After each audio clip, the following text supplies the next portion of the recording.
Hello, legends, and welcome back to the Orlando Adventures podcast. I'm your host, Russ, and today's episode is the worst mistakes to make at Disney World. So, if we're going to talk about mistakes, talk about mistakes, talk about things that we can do wrong at Disney. I mean, where do we start? There's quite a few things that you arguably could do wrong, and let's be real. This list isn't basically telling you've done stuff badly, not telling you like that there's a hard and fast way to do this specifically. However, there are certainly better ways of doing stuff, and I think that people have learned these through experience, have learned this through kind of doing these trips over and over again, that actually there might be more efficient ways of doing things. There might be kind of more streamlined ways of doing things to be able to get the most out of your trip. So the reason why I wanted to make this episode was to just kind of compile all of that into one place in hopefully a fun yet entertaining kind of way as well. So obviously, as any of you will know, with any of my kind of lists, take a pinch of salt with any of it. It's not the kind of be all and end all. It's not that I'm saying that you have to do these, but I am saying that you might get more out of your trip and your actual Disney experience by doing a couple of the things on this list. So I suppose without further ado, let's get into it. And if we're going to kind of start this list with anything, we should start it with how you actually book your trip. So in terms of worst mistakes you can make, and this is probably going to sound super simple, but just not shopping around. Like, we all need to do a bit of shopping. We've all got to do a bit of research. We've got to kind of go out there and find what kind of different deals there are out there with different kind of holiday companies and all that kind of stuff. There's a lot of different kind of like travel agents out there. There's a lot of different ways that you can book these trips, and it's trying to get your head around what is the best one for you. Well, I mean, if you're doing this on a budget, then realistically you might be trying to book it with either a travel agent who are offering good deals, or you might look to try and book it all separately. But what I'm basically saying is that you might need to be flexible. If you're potentially looking for a deal, if you're looking to go and do this trip on more of a budget, then you're going to need to be flexible with regards to when it is you're actually planning on going on your trip. You might need to be flexible as to kind of like what times you're prepared to fly out, what kind of times of year you're prepared to go. And there's a lot of different variables, and I appreciate I've talked about this before when I've done the episodes about Disney on a budget, but ultimately it depends when you could go. And if you can only go 1 month of the year, then that's the month you've got. That's realistically the parameters you've got to be able to do this trip. So I would say you've got to shop around. You really do. You've got to have a little look into it. I certainly wouldn't, and I'm not going to use a specific travel agent as an example, but if you went onto any website and just saw one deal and went, well, I'm going to go with that one, like, it's not going to be the most efficient way to do this trip. Let's just be absolutely honest. So that would be my number one. That would be probably my number one mistake that you can make, is just not doing enough research into actually getting the most out of your actual deal itself for when you go to Orlando. So next thing on the list, if we're talking about making mistakes at Disney, what would be one of my biggest mistakes you can make? And I've tried to go through this almost as if I was like kind of thinking of the day. And I'm not going to say that like there's a mistake in terms of where you stay or anything like that, because I think that however you do a trip is the best way that you can do it, if you know what I mean. Like, if you can only afford to stay off site, then it's certainly not a mistake to stay off site. It basically means that you get to go to Disney, you get to go to Orlando, you get to go and enjoy all of these experiences. So that certainly for me isn't a mistake at all. I think that there's so many different ways of doing it. But if we're talking about actually getting into the parks, if we're talking about a mistake, I've got to say that not rope dropping. And I'm not saying that you've got to rope drop every day. I'm certainly not going to say that, because I appreciate that this is a holiday. I appreciate that some people want to take a more relaxed approach. It's certainly not the way I do it. As you would have seen from my vlog series, I am very, very much a rope drop kind of guy. I feel like you get so much more out of your day. I feel like you get a lot more out of your morning, especially because if you can go into any of these parks and rope drop, then you're almost going to guarantee a shorter queue time on your kind of like your main attraction that you want to get done for the day. So, if we're talking about Hollywood Studios, in theory, you might go and do Rise of Resistance. If we're talking about Magic Kingdom, you might go to Tron. Like, whatever works best for you, but I would recommend rope dropping. And now I appreciate that obviously it means you got to get up earlier. I appreciate it means you've got to go into the, like, if you're doing early park access with you're staying at a Disney hotel, it means getting up kind of super early. But I feel like you get so much more out of your day because then when everyone else is kind of in the parks as well, but you've already smashed out a couple of rides, a couple of big rides at that, then you've got a much more enjoyable day. You spend a lot more time kind of chilling and a lot less time in the queues. That's my way of looking at it. I feel like it's a bit of a mistake, quite honestly, to not take advantage of rope drop. Next thing, and obviously I'm big on this, but just not going in with a plan. So I don't personally think that winging Disney is the best way to go. Obviously, if you've been there 20 times, then you can wing it. You can just turn up to the parks and you can go, we're just going to go on whatever we go on. It doesn't matter. We're not bothered about what we specifically go on. But if we do manage to get on X, Y, or Z ride, then we're happy. I totally get that. But I'm thinking more from an experience of, if and a lot of us are in this position, if we're managing to get out to these parks maybe once a year or once every couple of years, then you are going to want to make the most out of your experience. You're going to want to get the most out of it. You're going to want to certainly get the kind of most bang for your buck, which is obviously one of my favorite sayings. I think that realistically, you're going to want to go in with a plan. So you're going to want to go in with a plan for like what foods you want to eat. Have you got a list? Have you got a bit of a mini bucket list of specific foods and snacks that you want to get in? Because it's so easy.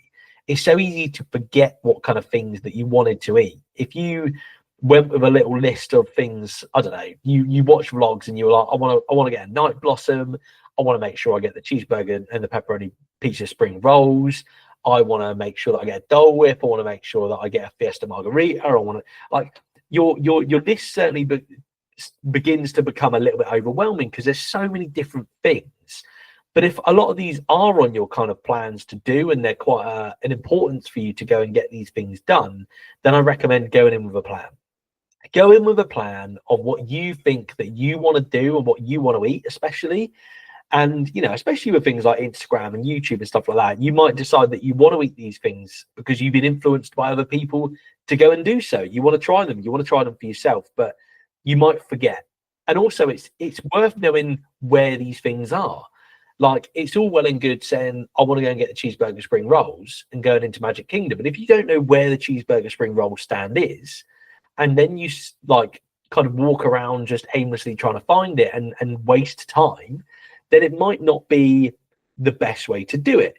So I'm just saying that I think that it makes sense to kind of just go in with a bit of a plan on the food, with the rides as well. I think it definitely is a case of having a plan of which rides you want to go on. So if you know that you're a big Star Wars fan and you know that you want to you're in Hollywood Studios, you want to go to Batuu, you want to make sure you did Rise of Resistance, you want to make sure that you do Smuggler's Run, you want to make sure you do Star Tours, know where these are, know how to get there quickly at the start of the day, but also, know which parks these are in as well, because it would be nothing, and I think I've said this before in an episode, there'd be nothing worse than kind of like turning up to, and I've got to think of an example off the top of my head now.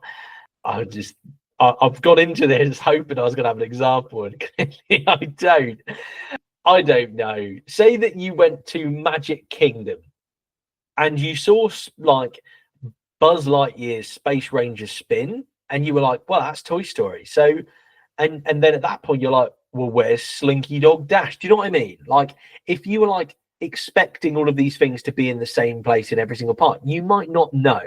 I appreciate for a lot of us, we know where these things are. We know which parks they're in.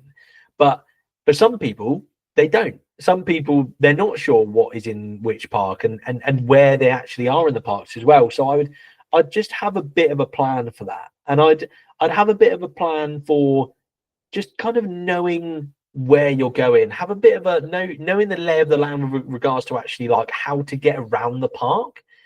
I think there's a lot to be said for like being a bit more efficient with how to get around some of the parks at times. Like I'm thinking, you know, and I'm not saying that everyone's going to do this, but if you're at Magic Kingdom and you're over at Tron, is the most efficient way to get to Pirates to go anti-clockwise essentially around the whole park through every single land, or is it going to be quicker to kind of like go back to where the entrance is, down kind of through Main Street kind of area?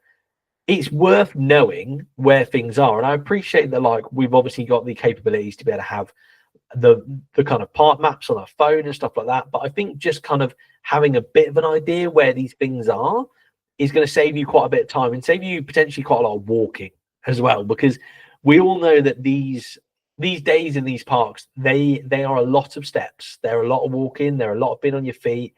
And you know, if you spend a lot of your day kind of walking around aimlessly, not quite potentially, you know, not sure where you're going all the time, then you might end up doing quite a lot of unnecessary kind of like walking around and steps when you didn't need to. So it is just worth knowing where the rides are, knowing where the separate lands are, and knowing what parks they're in as well.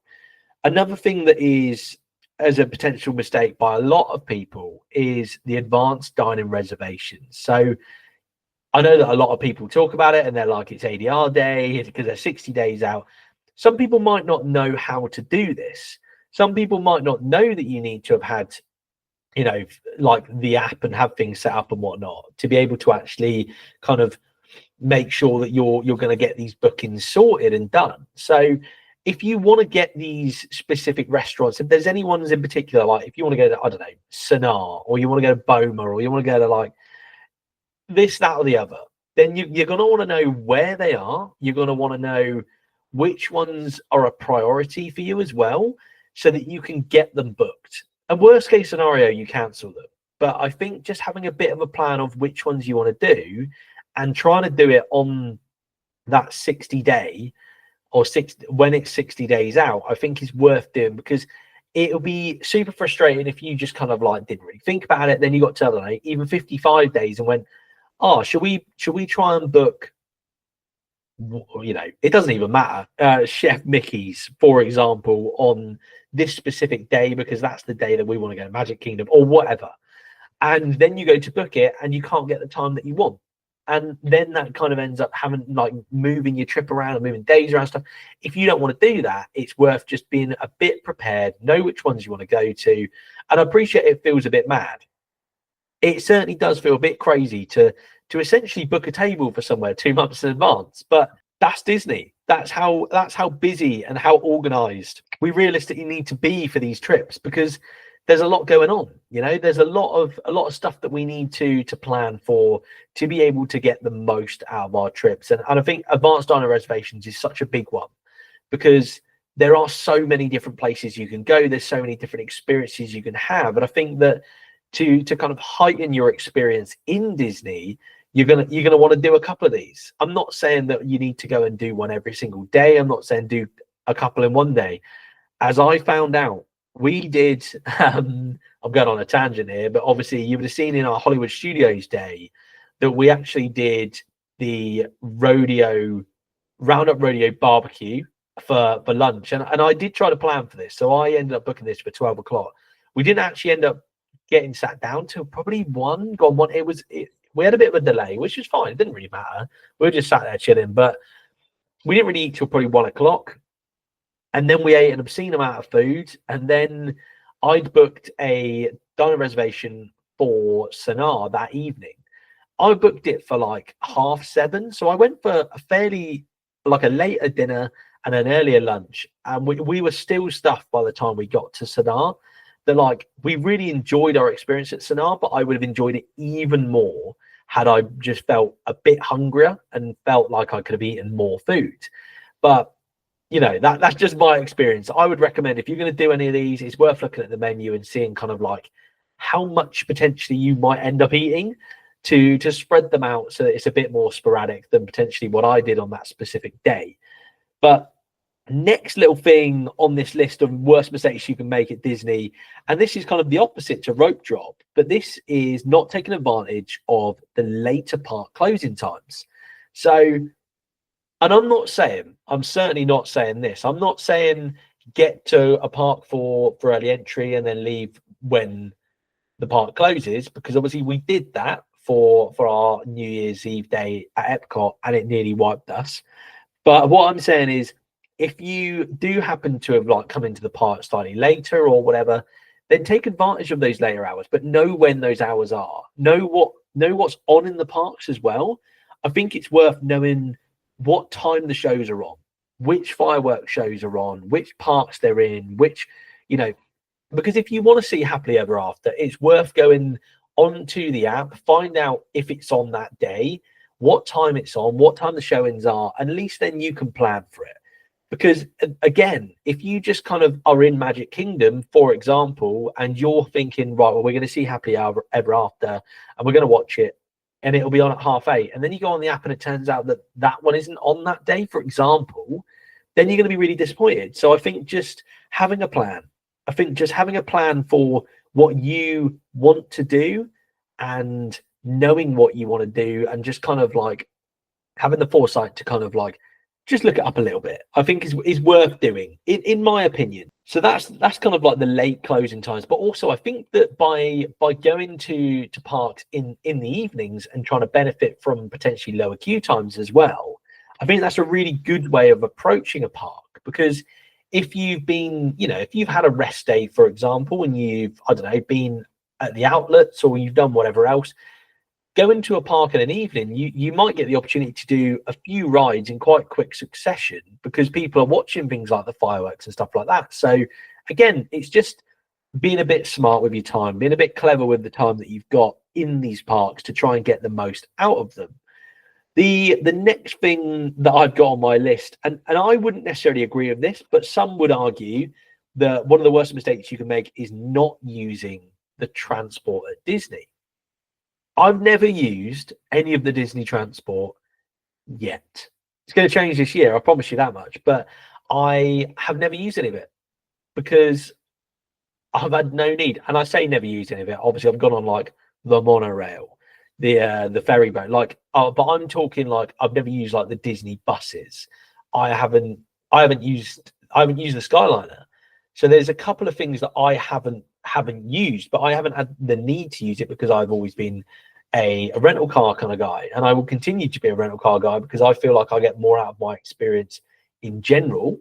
But I do understand that people think that it would be a mistake to potentially get a rental car, because I think that you certainly can have a very Disney centric holiday by utilizing the transport at your disposal. So it is there. If you stay on site at Disney, it's there for you to use. So why not take advantage of it, use it, and absolutely like use it to your benefit.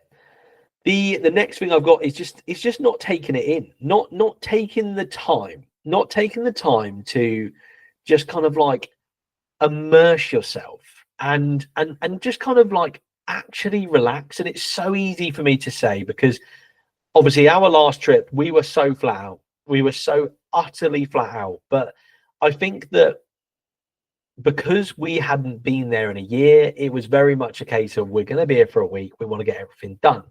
But when we go later this year, when it is we go, I'm not sure quite yet, but when we do go, I think we'll have a slightly more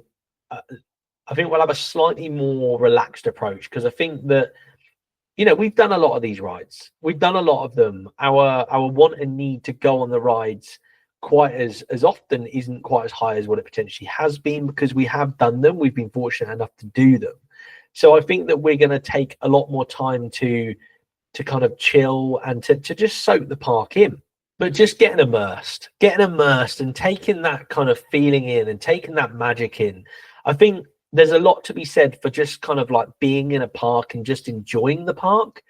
I know that there is a pressure to just do ride after ride after ride. And I've very much been that person over the years, 100%. And, I love a ride. That's one of the first things that kind of draws me to any of these parks. But actually just kind of like taking the time to relax, I think goes a long way. Because ultimately you are on a holiday. Like you've paid a lot of money to travel halfway across the world to get away from normal life, to get away from work, to have a sense of escapism, I think, as well. So absolutely, like, do that. Like, take the time to just enjoy being in this place and soak the magic in, because it can be so magical. And even if that's just, you know, getting snacks, doing these advanced dining reservations, just, you know, even if it's just sitting there and just doing a bit of people watching, or just getting a Starbucks and sitting down, I don't know, like Sunset Boulevard, or whatever it is you're doing, but just taking a bit of time to actually like chill and to just soak the feeling of these parks in, I think just goes such a long way to making this a so much more immersive and all-round kind of like magical experience. Next one, next mistake that I think can be made is it's just when you get your corn dog nuggets, right? A few of you know where I'm going here. Not getting the cheese sauce, that is going to haunt me until my next trip. And do you know what? I never really explained it in the actual episode of the vlog. So it was the first full day, and it was in Magic Kingdom. And we went to Casey's, and I'll tell you what, it was busy. It was busy as anything. And we went in there. I think Annie got some like vegan hot dog relishy covered thing. I got some corn dog nugs, and basically like went outside and ate them. And then like by the time I sat down, I was like, oh, I forgot to get the cheese sauce. But the problem is, it was so busy at that point that I was like, I cannot be bothered to get up and go and wait in another queue to go and get it. So there's me just like going dry with these corn dog nuggets, and they're still top tier. Don't get me wrong, like the taste of them doesn't change, but like I think to elevate them, get the cheese sauce. That's my top tip for you. Top tip of the day, that is. Next up is just not taking enough pictures. And this kind of like is the getting immersed and the magic kind of thing, but just not taking enough pictures of these memories. I think that we all kind of spend a lot of time rushing about and trying to do a lot of stuff in a short amount of time in these parks, that we might take pictures, we might, absolutely, but we might end up taking random stuff. And sometimes it's really nice to come back and go, actually, we got pictures of us. We got pictures of us on this trip doing what we love. And I think there's a lot to be said for that. So I would recommend it to anyone. Like, obviously, you know, if you're into doing videos, then absolutely vlog it. And even if it's just for yourselves, like, I can't recommend it enough. I really can't. But if you're not going to do that, then I would say 100% make sure that you take enough pictures. Take enough pictures of these parks so that you're really getting immersed, and you can look back on these pictures, you can look back on your experiences, and you can remember them, and that feeling when you get home and the Disney blues hits a bit hard. But it's so nice when you can flick back through these pictures and go, we had an amazing trip. We really did. We had an unbelievable time, and we can relive it by just looking at some of these pictures that we've got, and posting them on your Instagram and stuff. I can't say it enough. Absolutely do it. And I've said this one a few times before, actually, but one of the biggest mistakes you can make, and I've definitely said this quite a lot, is just not buying the merch. And I'm not saying like go and buy the glittery $250,000 Cinderella's castle, if you know what I'm on about. I'm not saying that. What I'm saying is, like, if you see a Spirit jersey, or you see a Loungefly, or you see a mug, or you see like whatever else, and you like it, and you are tempted enough to buy it, I would recommend do it, because it's one of the biggest mistakes. If you see something, don't buy it, think that you're going to get it later in the trip, and then never see it ever again. Because if you don't see it again, you're going to kick yourself. You really are. So I would recommend it to anyone. Just absolutely do it. I know that it's all money, it all costs, but I'd take memories over money. Memories over money. That's my motto now. But I genuinely mean it. I really think that, obviously, within the confines of being sensible, but like, I'm not going to start giving you financial advice on how to do Disney. If I do, it's probably not going to be very good financial advice, because it's going to be just go and spend all your money and keep doing it as much as possible. But what I'm getting at is, if you can budget it, if you can afford to go and get that Loungefly, then do it. Like, if it brings you great joy to do that, then absolutely, without a question, make sure you get it done. And then the final little thing on my list, and I could have gone on for days with this list, there's no doubt, but in terms of mistakes, is thinking you get everything done in one day. And I know I've said this before as well, and I think this episode, as much as anything, is a bit of an amalgamation of previous episodes I've done, but I think I wanted to just kind of do a recent version of it, and to just kind of touch on it in one place of mistakes you can make. And I think one of them is just thinking you'll get everything done in one trip, because you won't. You just won't do it. And if you do it, you won't have done it in a way that you've enjoyed everything to the maximum potential. And I'm prepared to say that's a fact. I've been there enough times to know that if you try and do all of it in one trip, you don't get the most out of your trip. And don't be wrong, like myself and Annie, we did that essentially on our most recent trip, because we were only there for 7 days. We tried to cram so much in, and trust me, we managed to do it. Because we planned it enough, because we came prepared. But at the same time, there were times that we were like, we haven't managed to get the most out of this, because we've tried to fit so much in at once, and that's fine. But at the same time, we also know that we're not going to get it all done in one trip. We know that we're going back. We know that we're going to do another trip. We know that we are going to be going back time and time again, because we want to experience these things over and over, and we want to experience them in different ways. So book that next trip, get it booked. Like, there's so many amazing deals out there. You can find good deals. There's amazing travel agencies you can work with. You can obviously book it on your own. There's so many people you can talk to in this community as well. Like, there's so many vlogs you can watch, and people give a lot of information. Some people aren't afraid to give information on how much stuff costs as well. Like, I know it's a topic that sometimes we all kind of like shy away from a bit with regards to actually talking about the monetary value, like, of these trips. But sometimes we just got to talk about it. Sometimes it's real. Sometimes that's the information that's useful, because ultimately, like, I've done it as well. Like, I've basically, like, at times gone, how much am I going to spend a day? Well, it's useful for someone to, in their vlogs, go, well, our meal cost this amount, or our holiday cost this amount as well. Like, so it's nice to be able to have this amazing community that we can have conversations with each other as well, and we can actually kind of work out how other people have done it, and find out tips and tricks, and put all of that information together to try and make the most valuable trip to ourselves as possible as well. So I hope this has been useful as much as anything, and I appreciate that it's all things that we all know. It's all things that we all do, but at the same time, I know that we all try to get things done. We all try to do so many different things that we sometimes are spinning a lot of plates at Disney. We're spinning a lot of plates. We're trying to do a lot of things that sometimes we forget, and it's easy to forget. It really, really is, and there's one of the worst things with regards to the kind of the regret of Disney is coming home and wishing that you did something slightly differently. So I just can't stress it enough. Go with a plan. Go with a plan. It is the best way to do it. And, talk to people. There's so many amazing people in this community that just talk to people. Ask how other people have done it. Ask people what their opinions are of stuff. Watch people's vlogs. Listen to people's podcasts.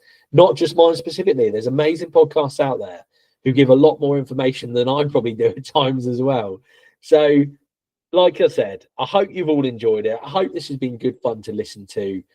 And I hope you're enjoying season 2. I mean, season 2 so far, we're 4 episodes in. It's been a lot of fun. We've had, some amazing guests on, and the guests are going to keep on coming. We've got incredible guests lined up, and I'm just so excited to keep recording more and more episodes, because I love speaking to you all. I love hearing about your experiences. I love hearing about what it is you love doing in Orlando as well. So keep being amazing, keep being legends. And, for every single person who listens to the podcast, just thank you once again. And thank you to every single person who shares this on a Wednesday, or shares it on a Friday, or or has shared the vlogs on a Sunday, for example, it means the world. It will always mean the world. And I tried to get back to every single person. You noticed I don't reply with a generic, like if you say that you've listened to an episode or anything like that, I try not to reply with a generic response.